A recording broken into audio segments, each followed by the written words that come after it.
Glória a Deus. Ainda em pé, meus queridos irmãos, por favor, desde já eu passo a palavra ao pastor Jairo Caio.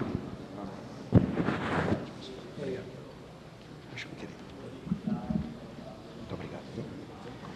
Querido povo de Deus, a paz do Senhor. Amém. Onde está o povo mais feliz da terra? Glória a Deus. Glória a Deus, glória a Deus.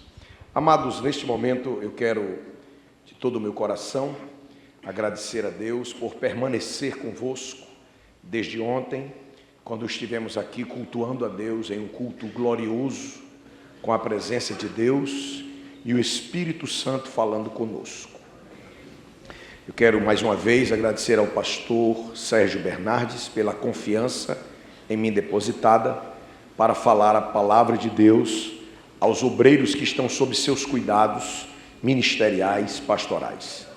A gratidão a Deus também de rever agora pela manhã o pastor Tarcísio, este honrado servo de Deus, que Deus durante tanto tempo preservou aqui e preserva, né? Sua presença conosco é realmente, só olhar para ele já é um ensino, né? Não é isso, pastor Sérgio? A presença do Senhor reforça a nossa, viu? Glória a Deus. E eu sei que tudo isso é para a glória de Deus, ele já aponta para cima, porque ele entendeu como o apóstolo Paulo entendeu. É tudo pela graça. Tudo pela graça. Não dá para fazer conforme as nossas forças. É o Senhor que faz. É verdade? Amém, meus amados? Glória a Deus. Muito bem, permanecer aqui é bom e nós vamos agora à palavra de Deus. Eu quero convidá-los para abrir a Bíblia em um texto muito conhecido. Os senhores já leram, releram, já pregaram, mas o apóstolo Paulo disse que não é demais repetir as mesmas coisas que servem de segurança. Primeira epístola de Paulo a Timóteo, capítulo de número 3.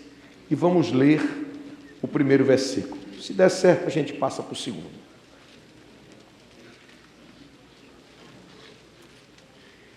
Primeira epístola do apóstolo Paulo a Timóteo, capítulo de número 3.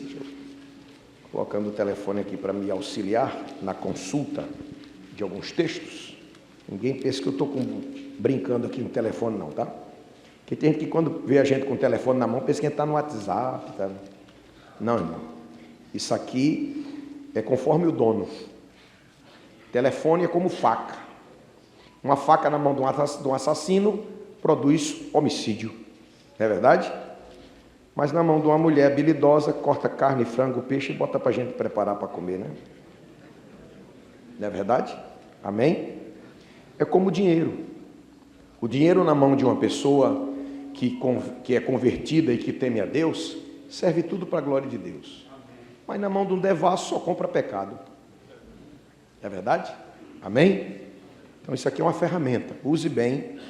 No seu telefone tem que ter não sei quantas versões de Bíblia, estudos bíblicos, livros, consultas teológicas. Amém?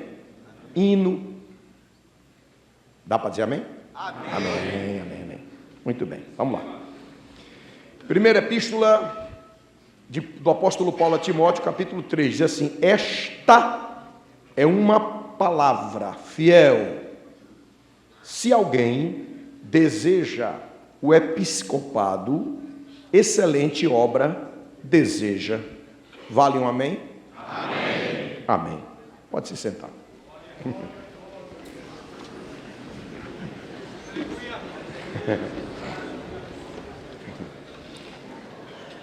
Deixa eu olhar para o relógio.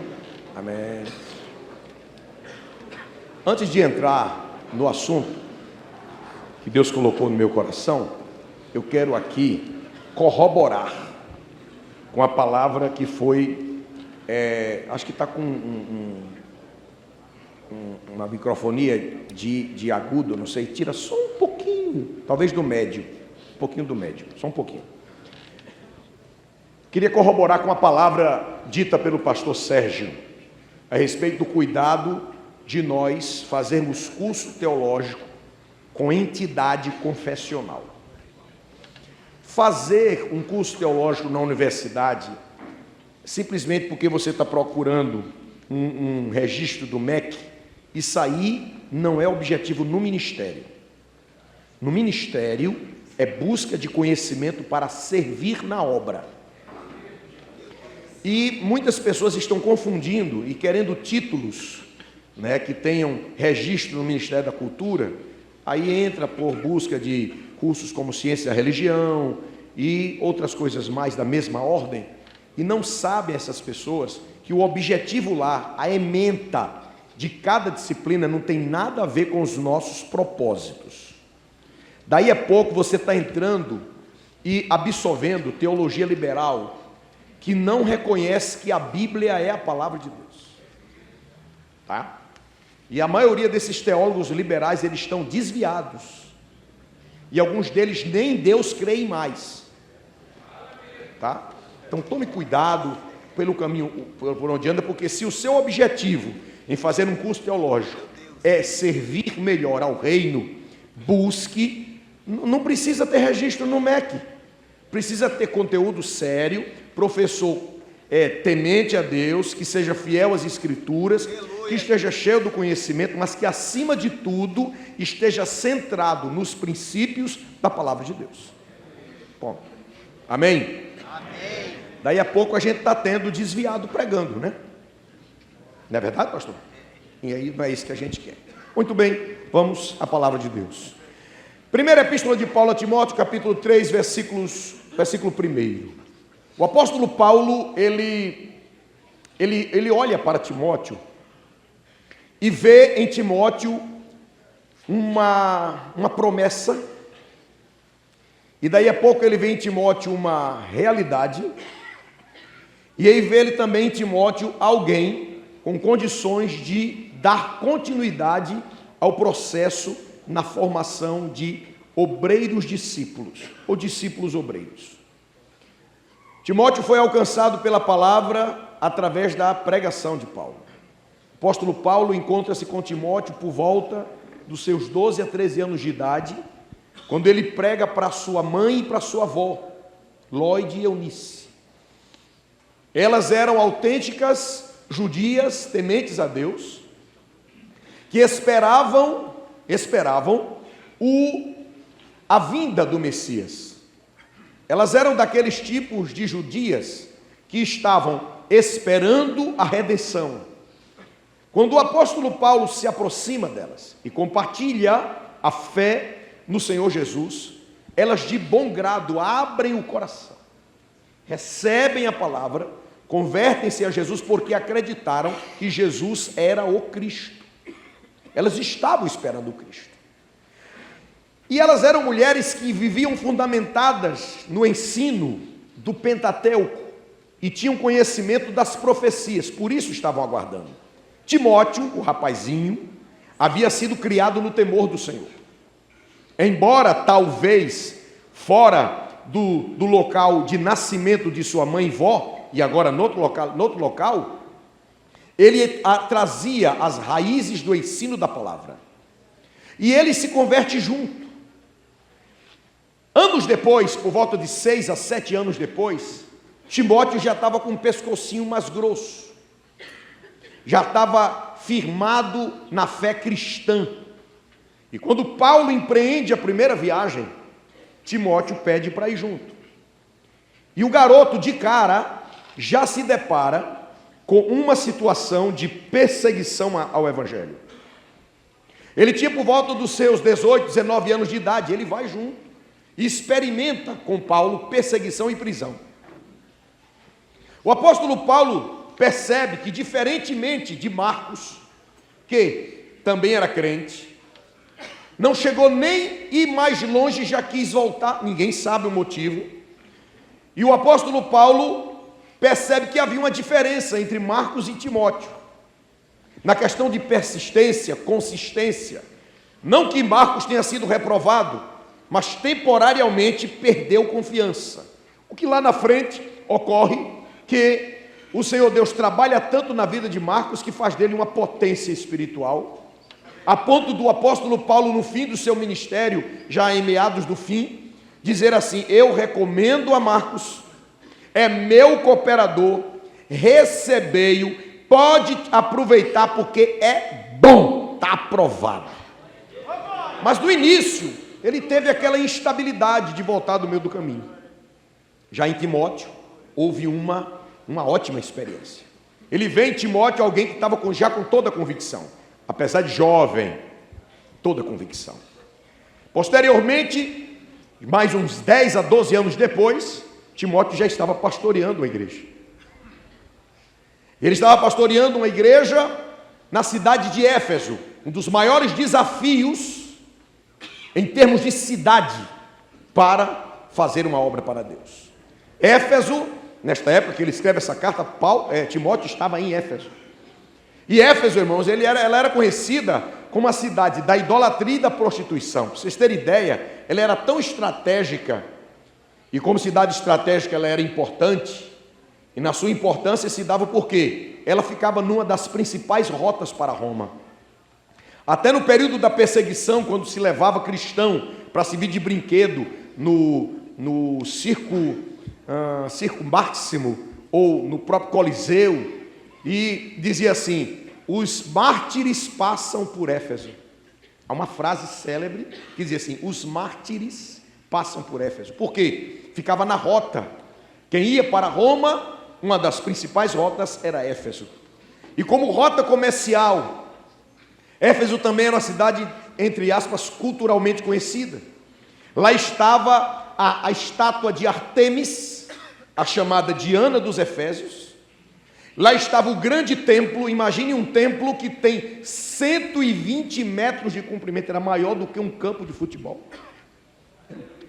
Era uma coisa demais, absurda. Lá existia a idolatria, e os irmãos, não sei se já perceberam, os senhores, onde estão trabalhando para Jesus, se não perceberam, vão perceber.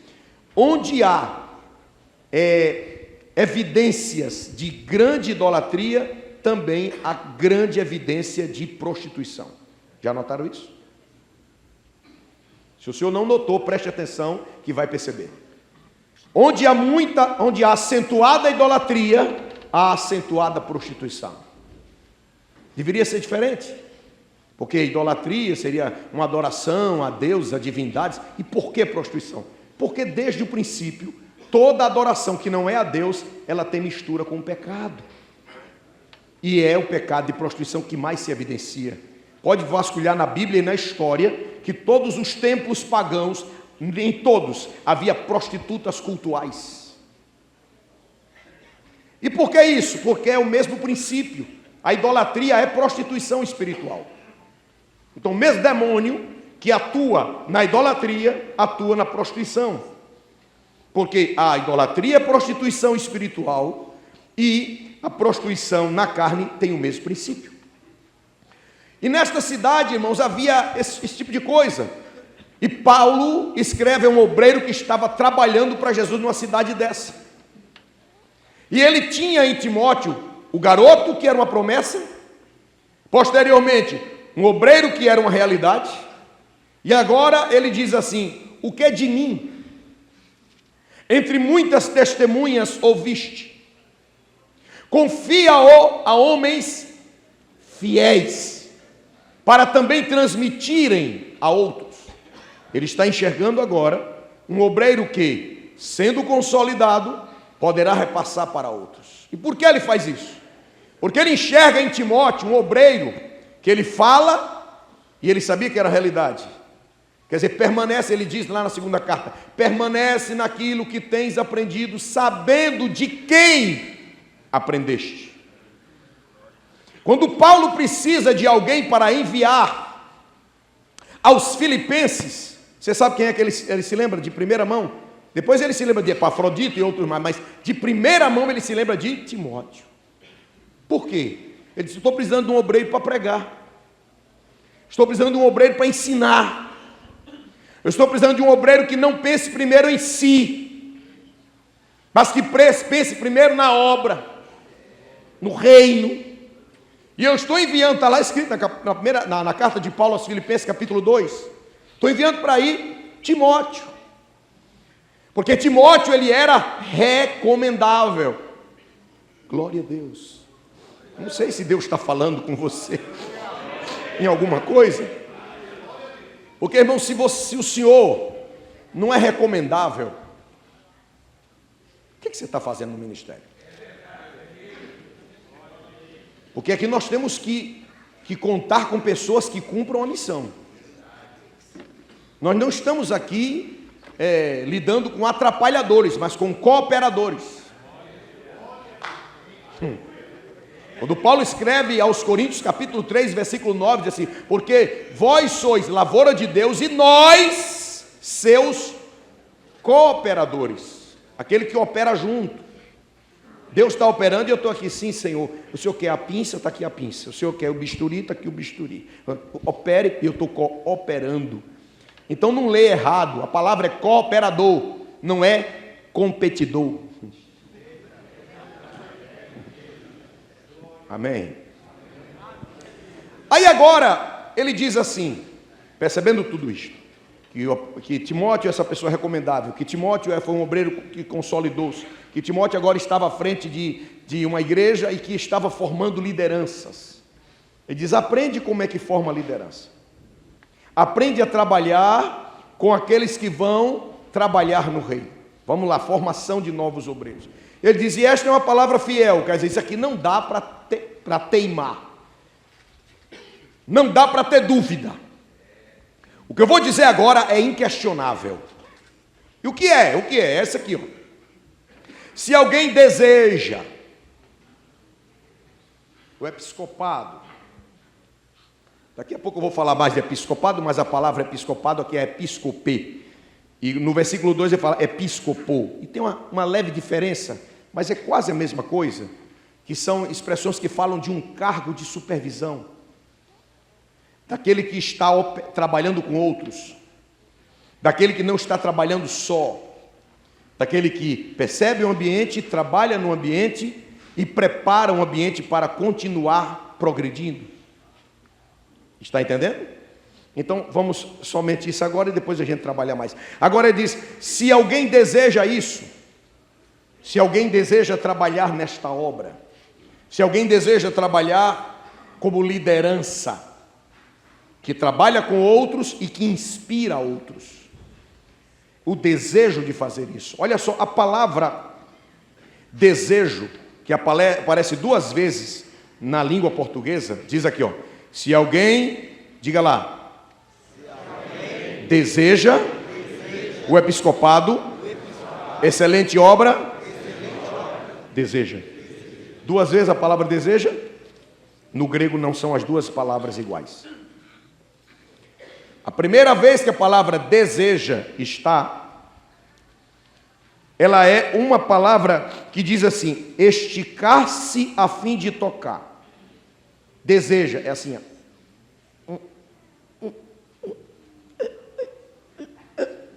O que sei?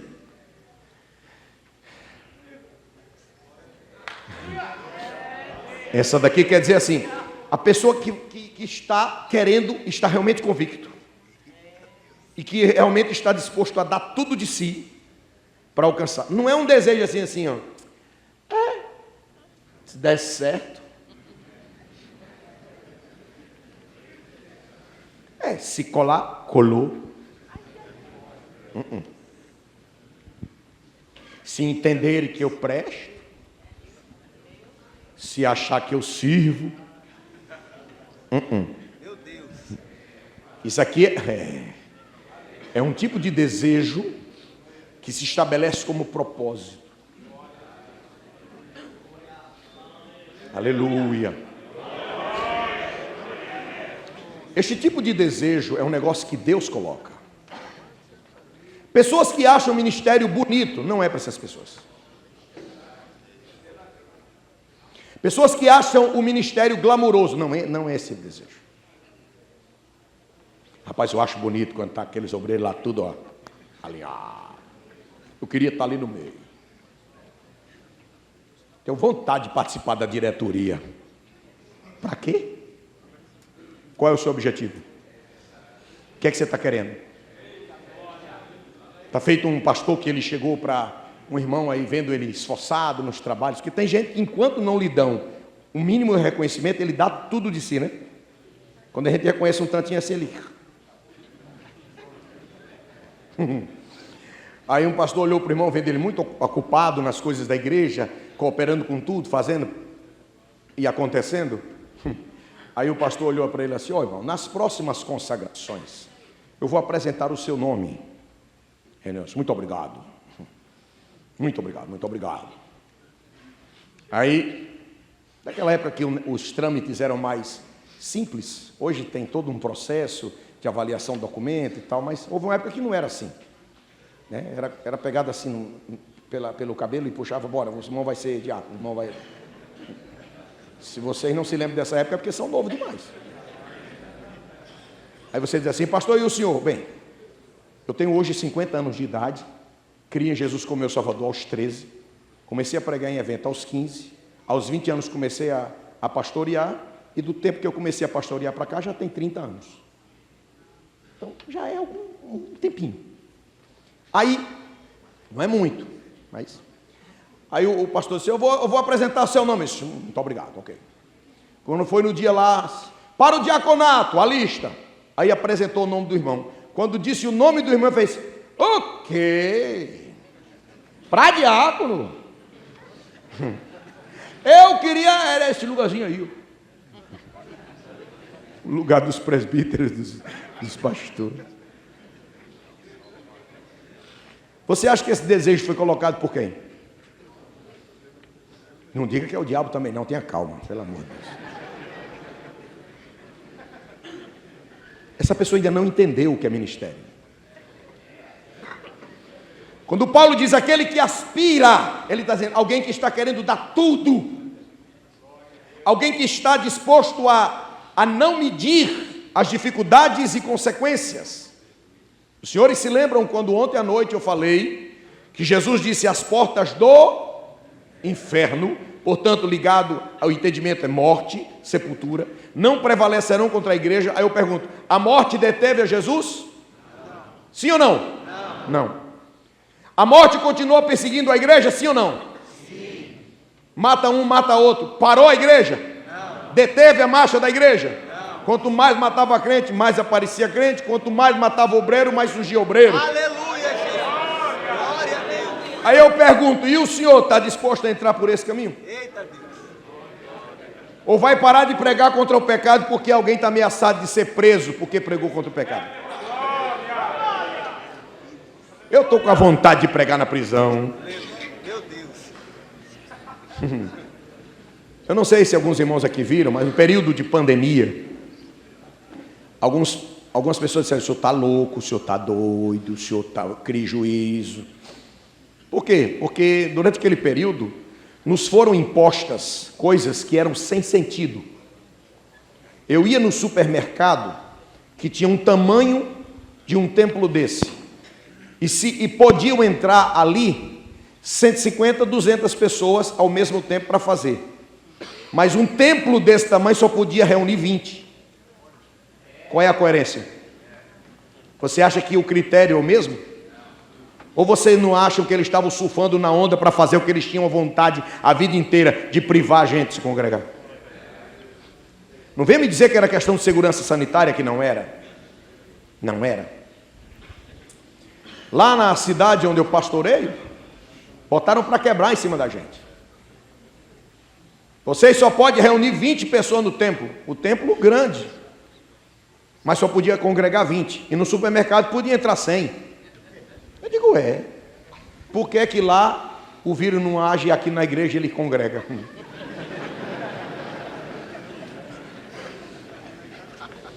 Daí a pouco acharam pouco, irmão. Acharam pouco? Mandaram fechar os templos. Aí eu fiquei muito triste. Fiquei muito zangado. Aí teve um diácono lá, ele pode estar até, não sei se está sendo transmitido, irmão Josafá. Ele olhou para mim e disse: pastor, ele é mais agoniado do juiz do que eu. Imagine. Pastor, te preocupa não, pastor, porque os templos estão fechados, mas os céus estão abertos. Obrigado, Jesus, por essa palavra. Segurei, parei um papel, comecei a escrever. Que foi? Disse: acabei de escrever um projeto. O que é? Céus abertos. É o que, pastor? Céus abertos. Marquei uma reunião com os coordenadores de setor. Vamos conversar aqui. O que é? Eu quero que os senhores, a partir de agora, desinstalem todos os equipamentos de som das igrejas. O que, pastor? Desinstala. Amarra na mala do carro de vocês. E quem de vocês não tiver carro, arruma um irmão que tem e amarra na mala do carro dele. Porque de noite agora nós vamos fazer, cada equipamento de som vai fazer 4 cultos por noite. Eita Deus! No meio da rua, porque os tempos estão e os céus estão. Pronto, então vamos no meio da rua.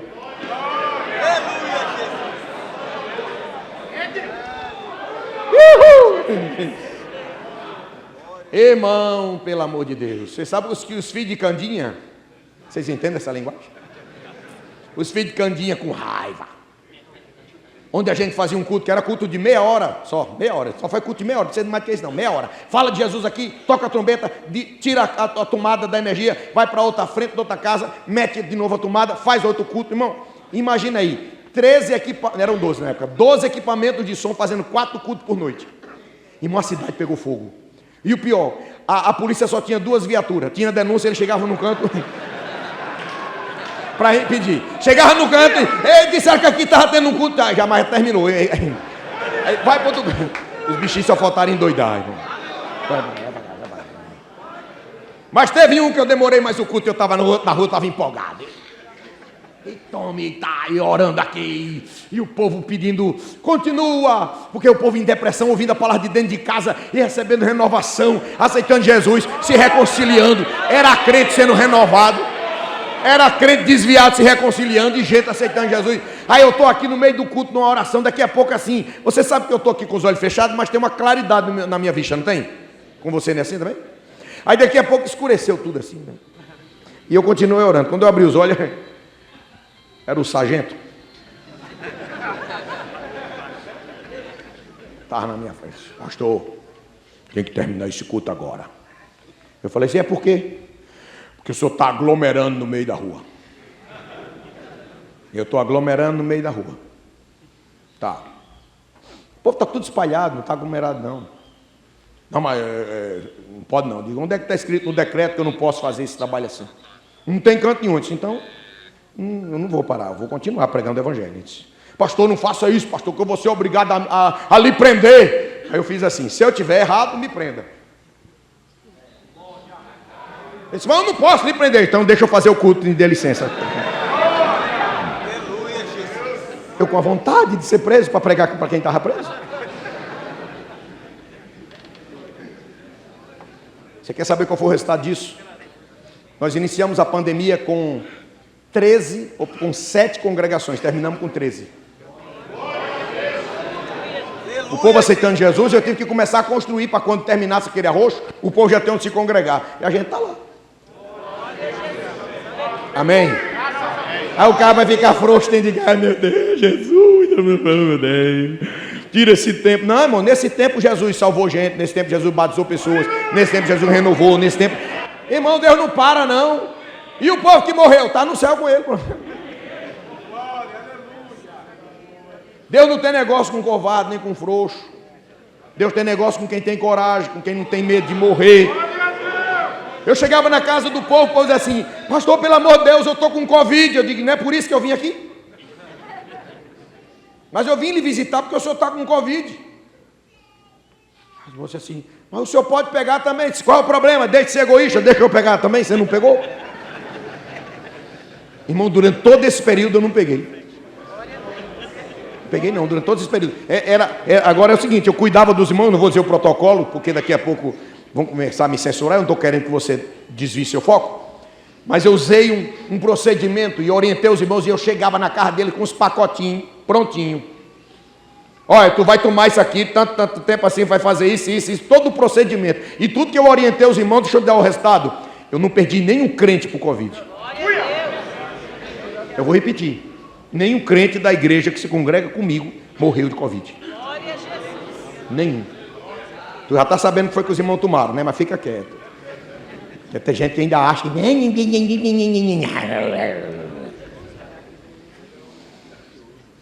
Se eu tivesse medo de morrer, de enfrentar a situação, eu tinha perdido gente. Eu cheguei na casa de uma pessoa, ia passando pelo meio da rua, que eu ia visitar uma pessoa andando na rua, quando de repente uma pessoa gritou assim: eu vou morrer! Ai meu Deus! Eu vou morrer. Aí eu falei para o irmão: você está ouvindo isso? Ele: estou. De onde é que está vindo? É daquela casa ali, vamos lá. Quando eu cheguei lá, o camarada dizendo: eu vou morrer, eu vou morrer. Eu disse: pare! Ele: o que foi? Que conversa é essa? Você vai morrer? Quem foi que ele disse? A televisão, se desliga essa desgraça. Fui lá, tirei da tomada. Eu vou levar sua televisão para minha casa, para ela ficar de férias lá. Abra a sua Bíblia, que ela está dizendo que o senhor vai viver. O senhor está doente? Não. Está faltando fôlego? Não. Pois se cuide nisso, nisso, nisso e nisso, e não vai ter nada não. Esse terrorismo aí, vai ler a tua Bíblia e vai estar vendo essas desgraças, essas notícias mentirosas. Esse terrorismo miserável. Ai, irmão, resultado que aquele homem com 3 dias estava sadio. Passei na casa dele igual o senhor, assim, bem tranquilo, assim, bem assim. Eu digo: doparam o homem, que tranquilo desse jeito, do jeito que ele está, ele só pode estar dopado. Pai do senhor, meu irmão, pai do senhor, pastor, está animado? Estou animado. E aquela perreira que já foi embora, que era quase do capeta na minha cabeça, mas já foi embora. Glória a Deus, glória a Deus. Irmão, quem for chamado para o ministério não pode ser frouxo. Ele tem que saber para que veio, não pode ter medo, tem que ter convicção. Aleluia! Essa é a geração que vai enfrentar a cadeia. Vão nos proibir de pregar contra o pecado, a troco disso vão nos prender. Prenda, prenda, prenda. Quando chegar a época de mandar matar, mate, mate, mate. Você quer ver o evangelho explodir no Brasil? Quer ver? É começar a matar pastor.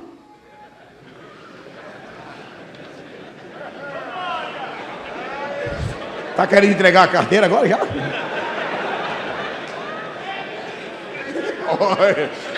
Presidente de ministério, pregador.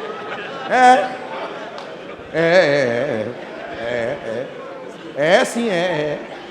Deixa eu falar uma coisa para os senhores. Estão pensando que eu estou com brincadeira, mas é sério. Na China havia evangelho. Os crentes acreditaram no projeto comunista e o cristianismo deu voz ao comunismo e confiança. Ele se instalou. Foi se instalar e começar a perseguição. Aí perseguiram, depois mataram, quase acabam. E quando quase acabam reprimindo tudo, começou a se levantar um movimento chamado De Volta a Jerusalém. Você sabe o que é isso?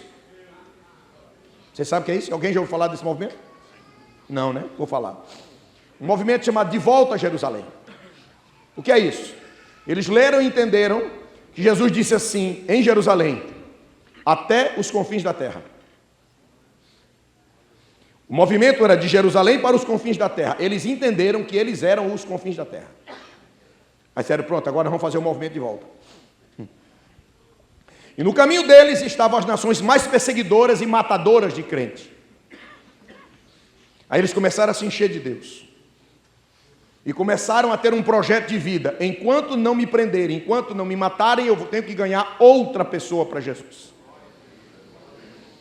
Não tinham Bíblia. Quando eles encontravam vindo de qualquer lugar uma folha de Bíblia, qualquer negócio, era uma coisa fora do comum. O evangelho era falado de pessoa para pessoa, memorizado.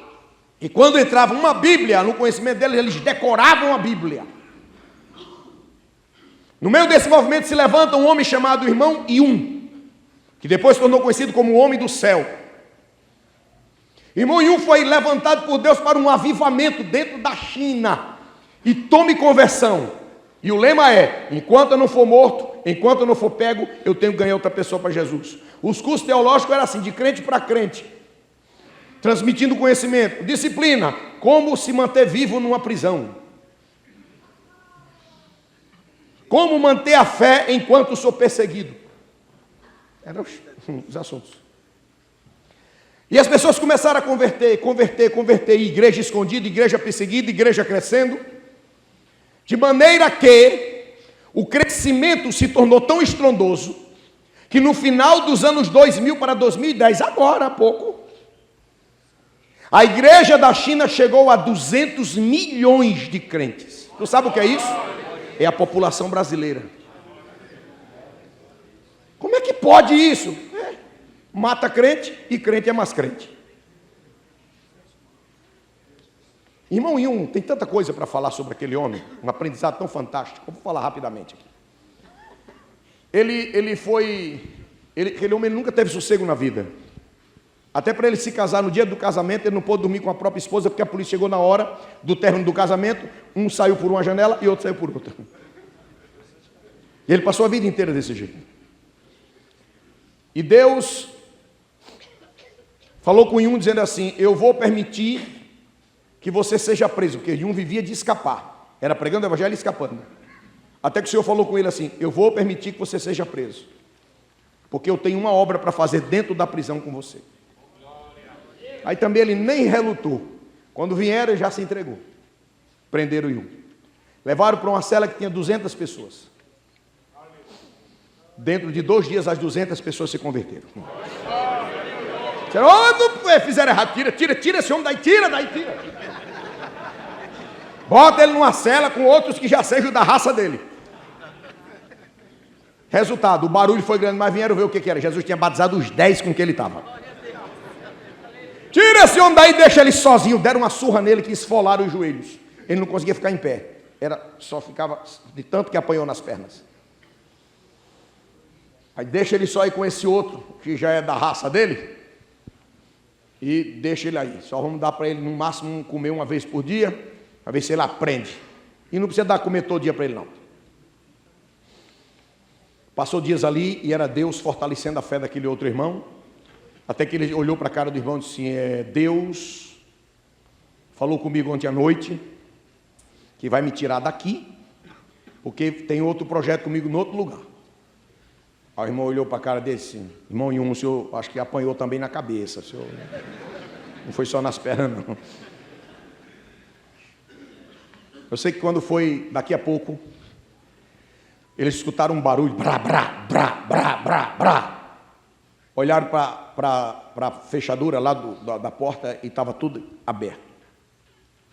Aí ele olhou para o irmão e fez: o senhor duvidou, fique aí. O senhor não está autorizado a sair. Deus já abriu a porta, é para mim, eu estou indo. Passou pelos guardas que estavam lá de fora, os guardas nem olharam para ele. Passou por outra comitiva de guardas, nem olharam. Foi assim até chegar no portão para dar para a rua e os portões se abriram na hora que ele encontrou o portão. Quando está do lado de fora, para um carro e diz assim: o senhor é irmão Yun, não é? Ele disse: sou eu mesmo. Ele disse: ah, foi com o senhor que eu sonhei ontem à noite, ele mandou vir lhe buscar aqui, o senhor entra aqui no carro que eu vou te levar. Levou o irmão Yun para uma reunião num lugar escondido, parecido com uma caverna, lá já tinha um apunhado de crente. Aí lá eles cantaram, oraram, louvaram a Deus, e ministrou uma palavra. Resultado é que no final daquilo ali, um irmão chegou para ele e disse: irmão Yun, Deus me disse que eu lhe procurasse para lhe entregar essa passagem que eu já comprei e também esse meu passaporte. E o senhor pegue aqui para viajar para esse lugar. Ele olhou para a cara do irmão e disse: irmão, tá certo que a gente é chinês, é tudo parecido, mas um é careca e o outro é cabeludo, o negócio está meio... seu passaporte não vai me servir. Ele disse: sim, outra coisa que Jesus mandou lhe dizer, que o senhor calasse sua boca e não falasse mais nada.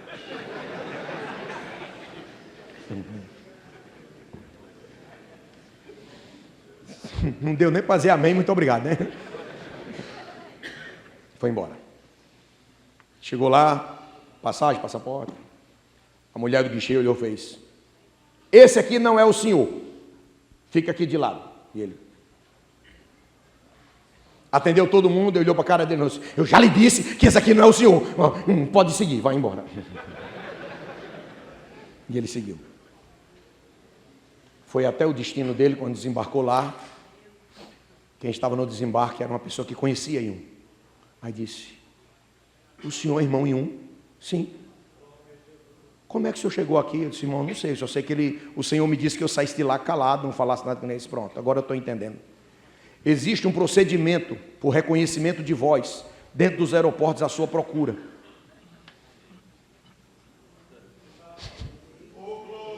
Quem lhe atendeu, não sei porque deixou passar, porque isso não tem nada a ver com esse passaporte aqui. Mas o fato é que eu fiz parte da elaboração do sistema de reconhecimento de voz. E pelo fato do senhor não ter falado nada, o senhor passou.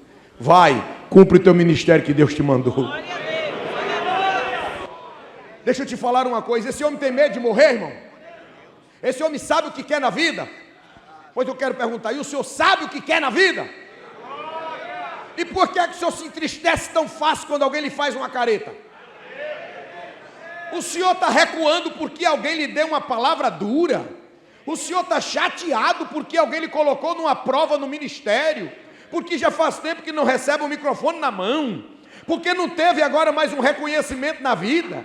O senhor está chateado porque não lhe mudaram para um trabalho maior? O senhor não aguenta uma prova de morte de jeito nenhum. O senhor ainda não sabe o que quer na vida. O negócio aqui é para quem está querendo alcançar, é para quem sabe o que quer, é para quem vai se espichar, é para quem vai dar tudo de si, é para quem vai dar o gás. Isso aqui não é para quem tem dá uma vontade que passa, é para quem sabe o que quer. Eu estou no ministério porque eu sei o que quero. Isso aqui não é um bico, isso aqui não é um passatempo, isso aqui é um chamado.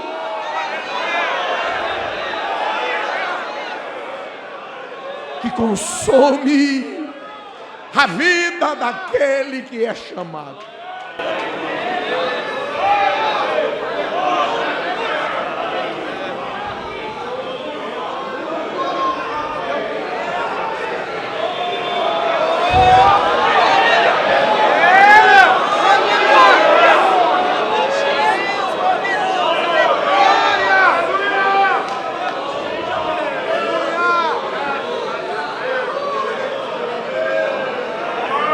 O ministério não é temporário.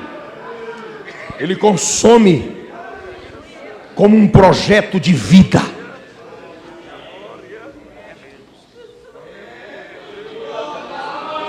Os dons espirituais são manifestações temporárias, pontuais. Os dons ministeriais, eles ficam acoplados à vida da pessoa. Aquele a quem Deus levanta para ser mestre, é mestre às 24 horas. A manifestação da palavra da sabedoria é uma manifestação, é naquele momento.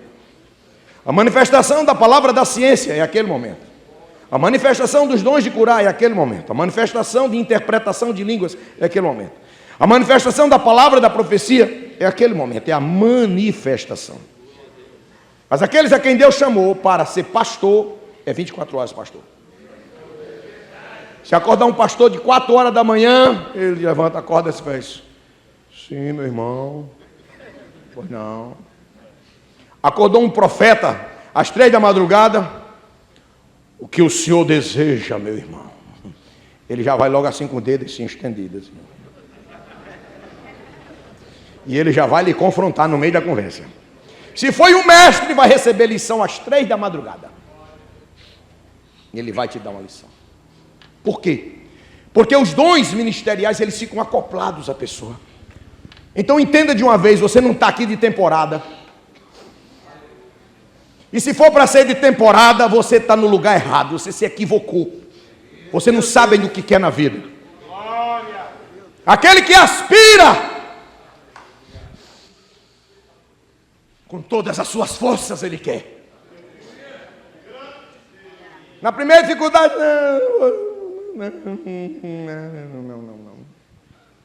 não vai dar para mim não. Não, isso não dá para mim não. Não vai dar mesmo não. Vai arrumar o que fazer. Vocês mandaram buscar um camarada muito chato, né? Aquele que aspira, ele está aspirando e tem que ser algo que seja permanente, algo que ele dê tudo para ser. Eu gostaria de chamá-los para meditar num texto. Abra, por favor, em Hebreus.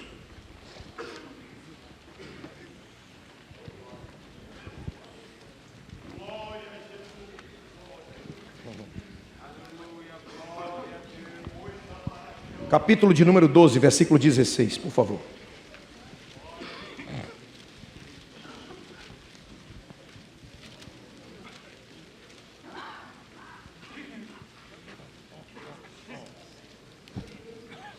Hebreus 12, 16.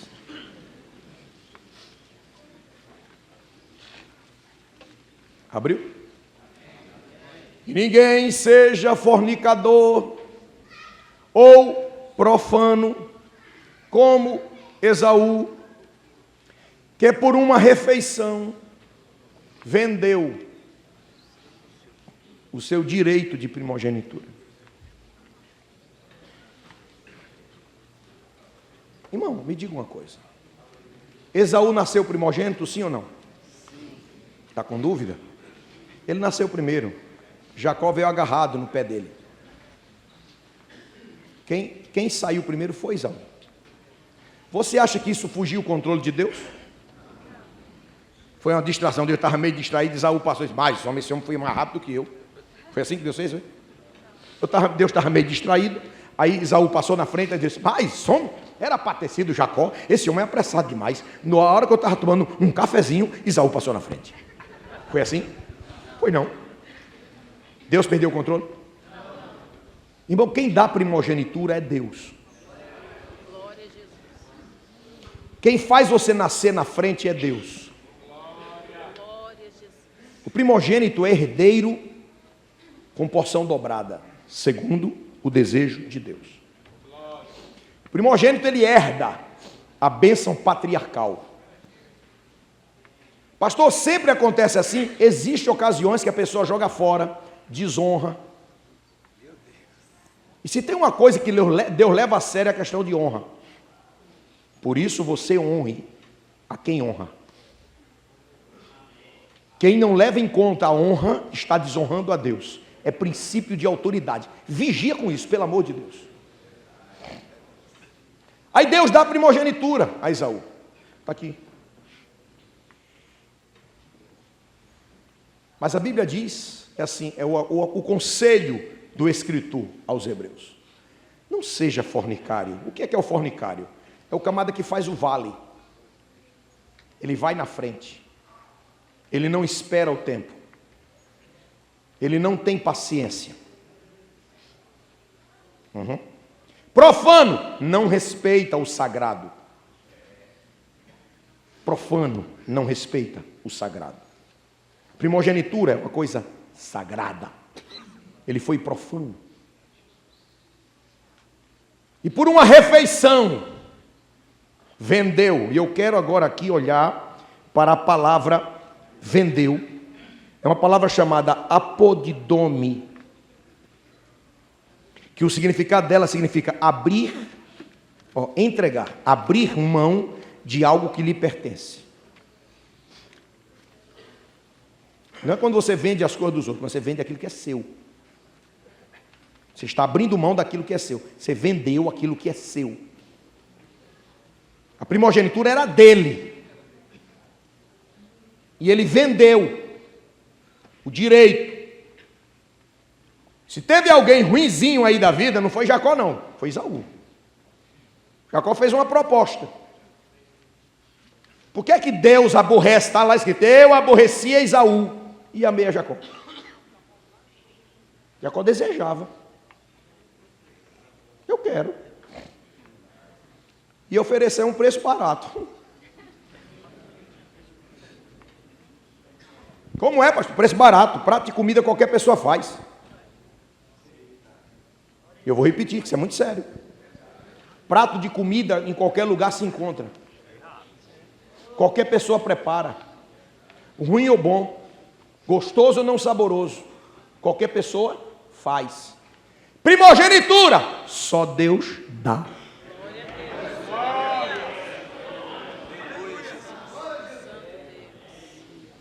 E Esaú abriu mão daquilo que somente Deus dá, por aquilo que qualquer pessoa pode oferecer. A comida estava lá dentro de casa, pastor. Ele podia ter continuado a andar, chegar dentro de casa e a comida estava lá. Ou se fosse o caso, esperar uns momentinhos. Vontade de comer é uma coisa diária. Ou todo dia o senhor não sente fome? Não dá para controlar e esperar mais uma hora?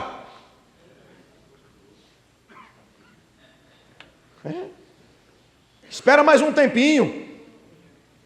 Está Está demorando, espera mais. O senhor não pode jogar fora o que Deus lhe deu por qualquer coisa. Deixa eu te perguntar, o ministério é importante para você? E por que você está trocando por qualquer coisa?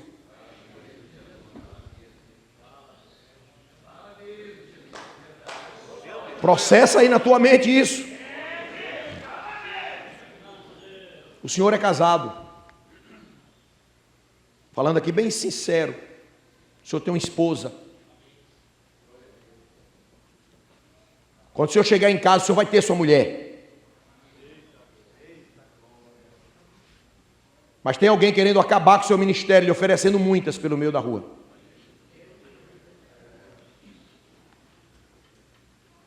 Eu acho que eu nunca usei essas expressões como eu estou falando agora. Mas eu estou sob direção de Deus para lhe dizer: não jogue seu ministério fora por causa de uma aventura amorosa. Seus olhos estão brilhando para quem não deve brilhar. E Deus está dizendo: não seja profano, não seja fornicador, não venda o ministério que eu lhe dei. O que eu lhe dei, homem nunca poderia lhe dar. O que eu lhe entreguei, homem não lhe entrega. Eu lhe dei, não jogue fora.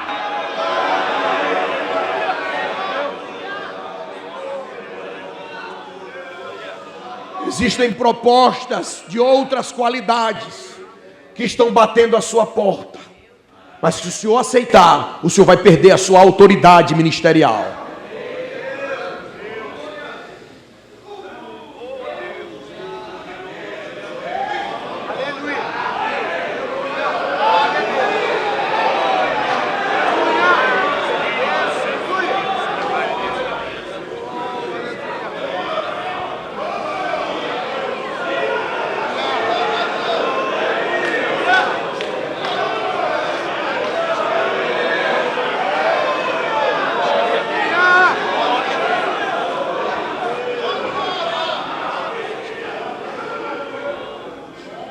O senhor quer levar sua carreira até o fim?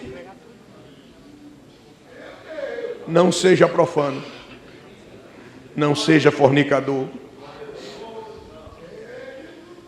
O seu prato de comida está dentro de sua casa. Alguém está querendo arrancar o seu direito de primogenitura. Se você desprezar, você será rejeitado por Deus. Deus não rejeita, rejeita. Deus rejeitou a Saul, e quem chamou Saul foi Deus. E quando Samuel titubeou e disse: até quando você vai ter dó desse homem, havendo eu rejeitado? Deus rejeita? Rejeita. Quando Samuel falou para Jessé: Deus me mandou aqui ungir um dos seus filhos, vou mandar passar a fila. Eliabe, grandão, passa aqui, por favor. Lá vem Eliabe, aquele grandão. Aí Samuel disse: cabra bonito, certamente está diante do Senhor o seu ungido. Aí disse: esse eu rejeitei.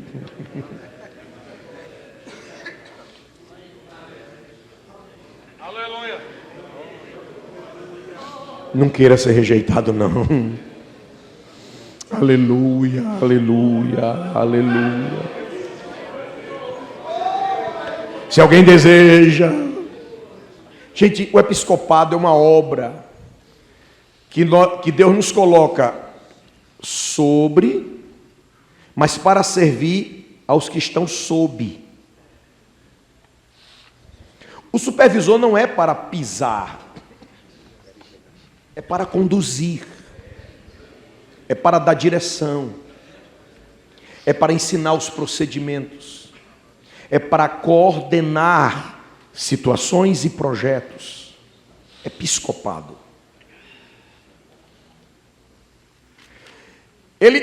Quando você chega ao episcopado, você deixa o operacional para influenciar. Isso é episcopado. E qual será a sua autoridade em influenciar? A autoridade daquele que influencia está em duas coisas. No livro Liderança Eficaz, eu estou falando aqui baseado em um dos capítulos do livro, tudo que eu estou falando. No livro Liderança Eficaz, eu trabalho uma ideia, uma figura, que diz o seguinte: o voo da liderança consiste em autoridade. E as asas da autoridade são carisma e caráter. O carisma te atrai, o carisma atrai as pessoas. O carisma atrai. O caráter mantém. Carisma vem da palavra graça, agradabilidade. E carisma dado por Deus é a melhor coisa que alguém pode ter, a graça. Só que tem um detalhe: Deus não dá graça arrogante. Ele resiste ao soberbo. Mas Ele dá graça aos humildes. Eu pergunto, Jesus teve graça na terra? Irmãos, a graça é medida pelas crianças. As crianças, elas são as melhores detectadoras de graça. As melhores detectadoras de carisma são as crianças. Se a meninada olha para você e fala assim: está na hora de melhorar aí o seu carisma. Jesus atraía as crianças. O Senhor enxota ou atrai?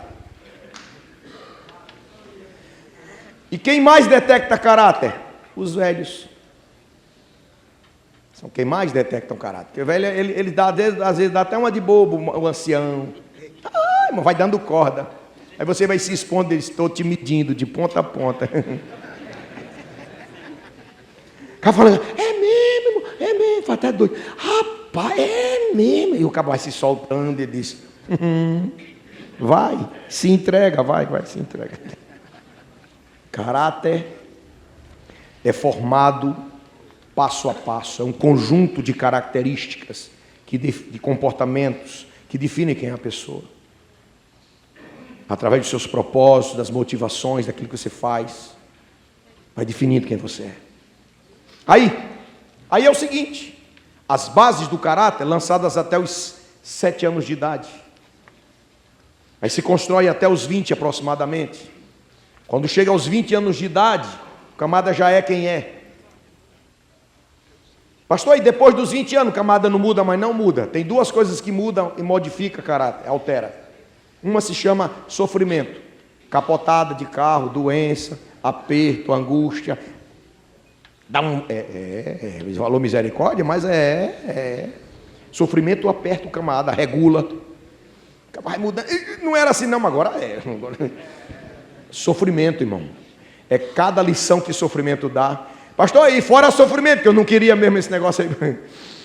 Outra coisa que molda caráter é isso aqui, ó.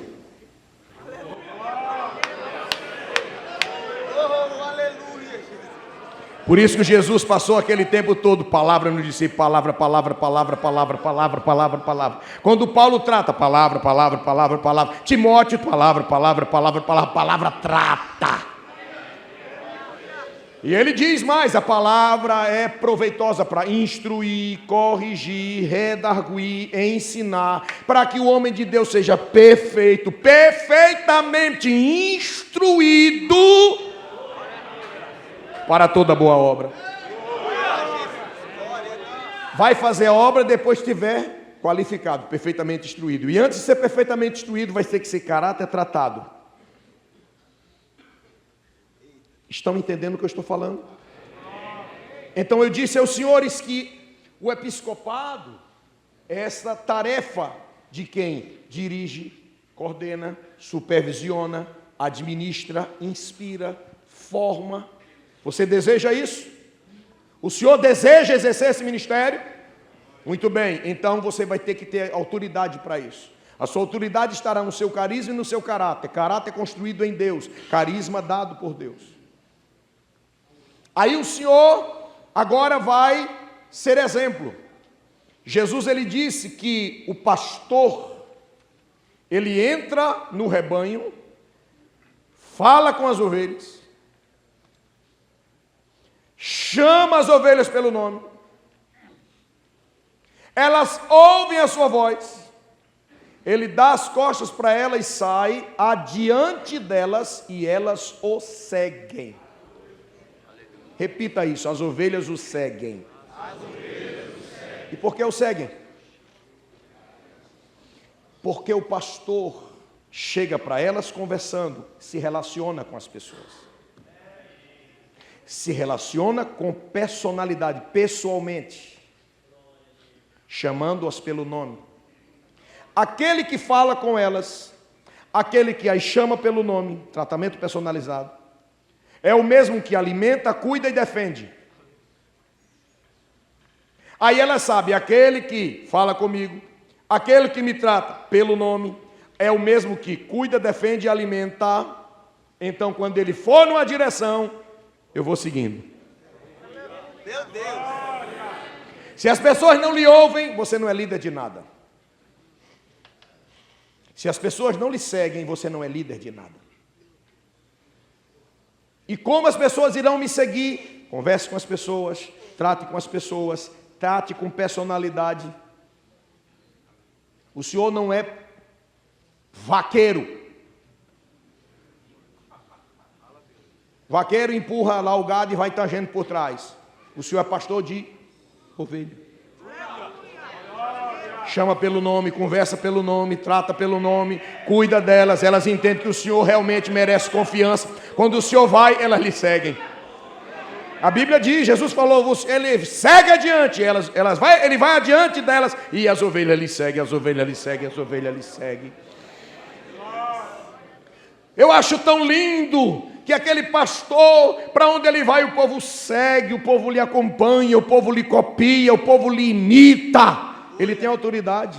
O Senhor deseja isso? O Senhor deseja guiar o povo, o Senhor deseja formar o povo, o Senhor deseja doutrinar o povo, o Senhor deseja servir ao povo, o Senhor deseja ser uma inspiração para o povo, deseja? Então deseje com todas as suas forças, se dedique a isso, se prepare biblicamente, se prepare espiritualmente, se prepare moralmente, se prepare no seu caráter, viva uma vida reta, santa, correta, sirva de inspiração.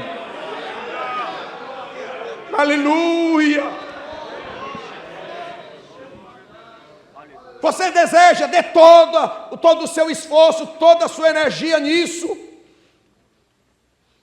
Acorde cedo, prepare-se mais, conheça Deus para torná-lo conhecido, se torne íntimo dele. E quando as pessoas descobrirem que o Senhor entra nos segredos de Deus, eles vão querer estar contigo.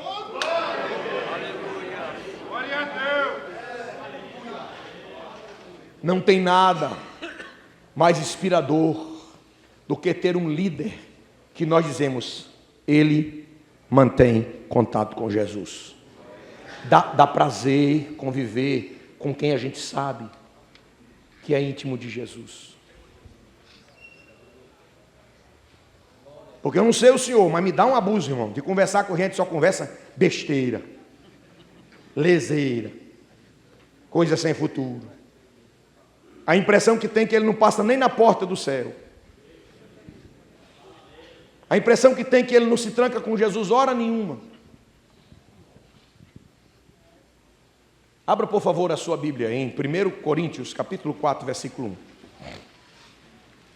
Veja aí o que é que as pessoas têm que perceber em você como obreiro.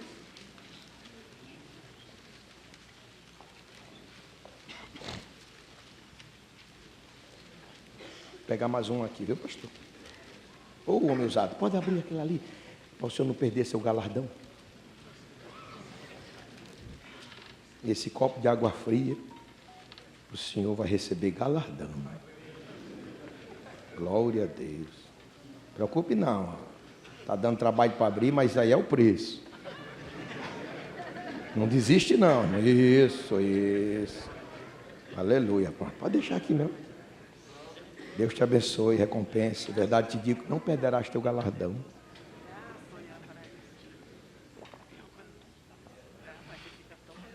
Que os homens nos considerem. Quem considerem? As pessoas, no modo geral.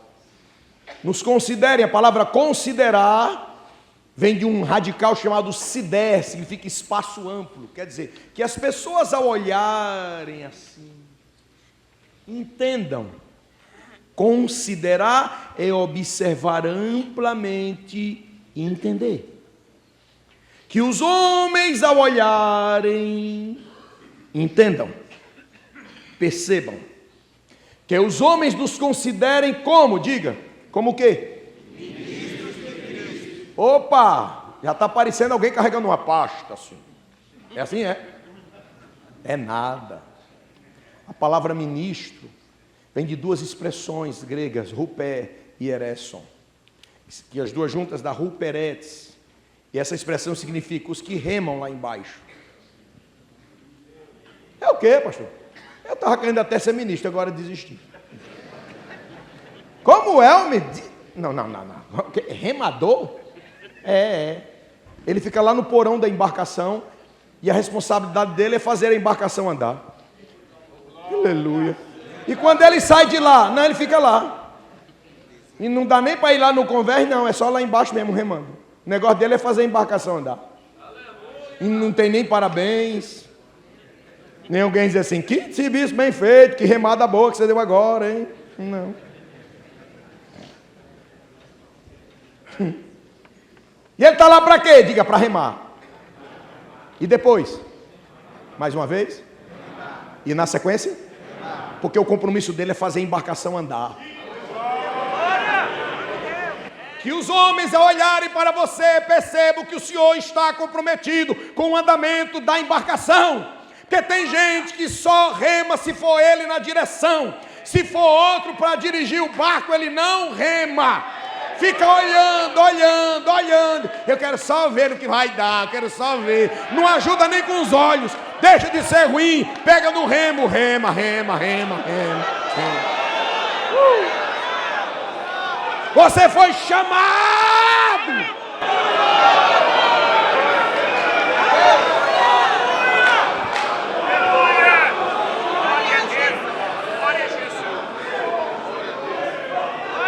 Quem olha para o Senhor percebe que o Senhor está com a mão no remo, remando. E mordomo dos mistérios de Deus. Há uma tradução que chama dispenseiro. Essa tradução que chama dispenseiro é interessante porque ela já remete a gente lá para o local onde se guardam as provisões da casa. A dispensa. E essa ideia de mordomo não está errada, porque essa pessoa que é dispenseiro, ela tem acesso à dispensa e serve aos da casa. As pessoas, quando olharem para o Senhor, precisam perceber que o Senhor tem acesso aos segredos de Deus. Que o Senhor não é aquele camarada que lê a Bíblia uma vez por mês. É porque tem gente que ainda hoje é assim. Ele lê a Bíblia assim. Quando ele chega no culto, alguém vai ler, ele abre assim e acompanha. E depois fecha e só no próximo culto. E tem deles que lê um pouquinho mais. Todo dia ele faz assim, feito uma adivinhação. Jesus fala aqui comigo. Tomara que você abra a sua Bíblia e leia aquele versículo assim: indo adiante foi sem enforcar-se. Cuidado, pode dar zebra, né, irmão? Aí se tomar um susto, misericórdia, eu vou abrir no outro canto. Vai e faz o mesmo. Só pode estar de brincadeira, né? Vou abrir de novo. O que tem que fazer, faz-o depressa. Não. Pastor, é porque a minha vida é assim, pastor, é muito corrida, eu não tenho tempo, pastor. Se o seu tempo está sendo administrado de maneira que não tem tempo para Deus, o seu tempo está fora da direção de Deus. Pastor, é porque eu trabalho muito, pastor. E quando chego em casa eu estou esgotado com sono demais, Então faça o seguinte, leia a Bíblia andando, que não é possível que o senhor vá dormir. Aleluia. Está dando sono na hora de dormir, fique em pé, vá ler andando. Não é possível que você vai dormir andando. Se no final do dia falta energia, comece a ler a Bíblia mais cedo, acorde mais cedo, use esse despertador. E não bote ele perto de você, que pode ser que você seja tentado a querer desligar. Bote ele uns 3 metros de distância, para ele lhe acordar, o senhor correr para desligar, e nessa carreira que deu para desligar, já despertou, aí pronto, já volta pegando na Bíblia para ler. E lê a Bíblia por 1h30, já deu uma boa leitura. E com essa boa leitura vai lhe despertar para no outro horário do dia estudar aquilo que leu. O que não pode é o senhor, que é ministro da palavra, viver sem a palavra. O que não pode é o senhor passar a vida inteira à frente de trabalho sem usar a sua ferramenta principal, que é a Bíblia. O senhor precisa conhecer os mistérios de Deus, as profundezas de Deus, os segredos de Deus. Que as pessoas, ao olharem para nós, percebam que nós somos aqueles que estão remando e que conhecem os segredos de Deus. Quem deseja episcopado, quem deseja isso, quem está querendo isso, entregue a sua vida nisto, dedique-se a isso, comprometa-se com isso.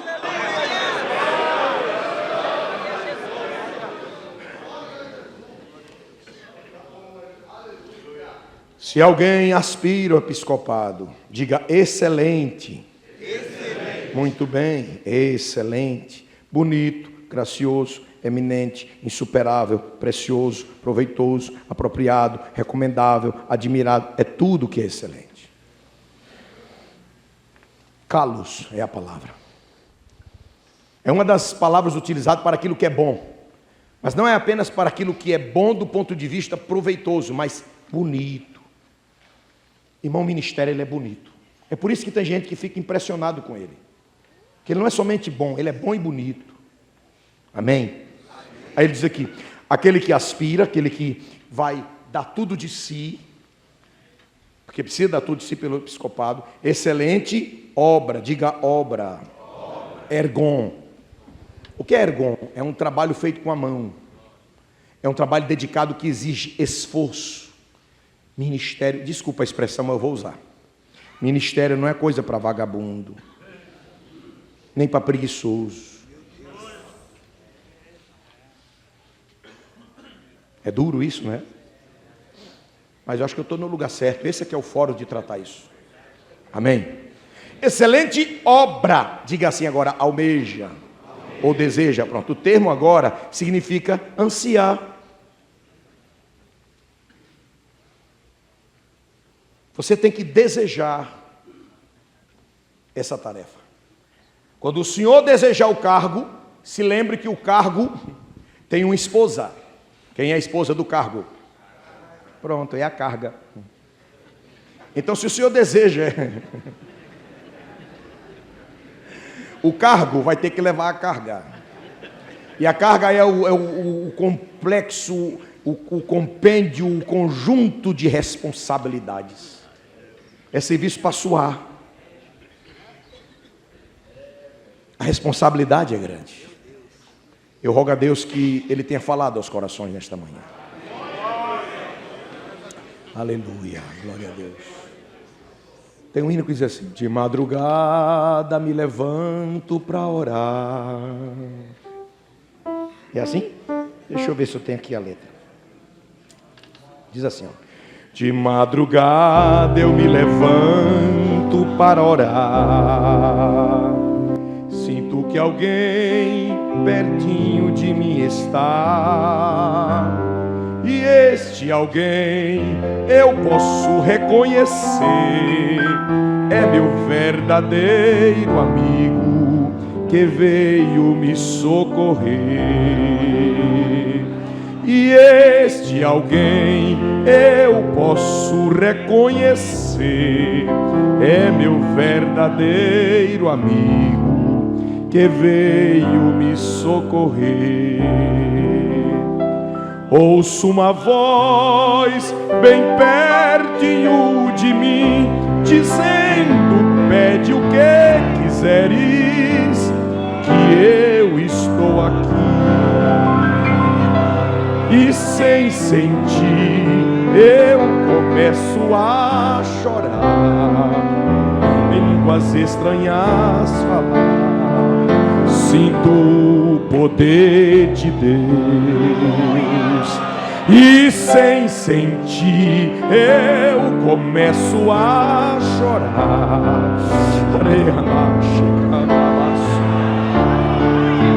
Sinto o poder de Deus. Aleluia. Deus, nesta manhã, nos congregou aqui para lhe dizer a seriedade do ministério, a importância que deve ser dada ao ministério. Deus, continue tocando, continue tocando. Quem está tocando, continue tocando. Obrigado. Deus nos reuniu aqui hoje pela manhã para lhe dizer: meu filho, leva a sério aquilo que eu te dei. A dedicação é total, é todo o tempo, é a vida toda, até o dia que eu colocar o ponto final, e quem coloca sou eu. Aleluia. Se aproxime do trono, feche a porta do quarto, dobre os joelhos. Ele quer se revelar para você, Ele quer me animar, me fortalecer na graça para seguir. Ele quer te tomar pela mão direita e dizer: tenha ânimo, prossiga, vamos. Se levante para buscar a Deus. Aleluia, aleluia. Oh, glória a Deus, glória a Deus. Oh, glória a Deus. Oh, glória a Deus. Ouço uma voz bem pertinho de mim, dizendo: que quiseres, que eu estou aqui. E sem sentir eu começo a chorar, em línguas estranhas falar. Sinto o poder de Deus.